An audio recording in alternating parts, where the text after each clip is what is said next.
Tugas seorang pemadam kebakaran atau damkar bukan hanya soal memadamkan api, tapi bisa juga membantu masyarakat yang sedang menghadapi kesulitan, seperti menangkap ular di rumah dan sejenisnya. Kali ini beredar video seorang petugas damkar yang tengah membantu seorang pelajar yang uangnya terjatuh ke dalam selokan.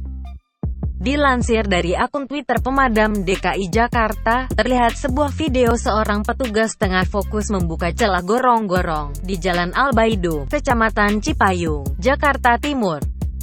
Ternyata, petugas damkar tengah berusaha menyelamatkan uang kertas senilai Rp100.000 milik seorang pelajar berkaos hitam. Diketahui, sebanyak 3 orang personil damkar dikerahkan ke lokasi kejadian. Video yang berdurasi 59 detik tampak seorang petugas damkar menggunakan alat besi panjang untuk mencongkel pinggiran gorong-gorong. Kejadian bermula ketika pemilik uang ingin mengambil uangnya dari dalam sakunya, lalu tidak sengaja uang tersebut jatuh dan masuk ke gorong-gorong saluran air. Pemilik uang yang kesulitan mengambil uang miliknya, langsung menghubungi pihak damkar untuk meminta pertolongan pada pukul 13.15 waktu Indonesia Barat. Upaya para petugas damkar itu pun berhasil, setelah memakan waktu lebih kurang 10 menit dan selanjutnya uang tersebut berhasil diserahkan kepada pemilik.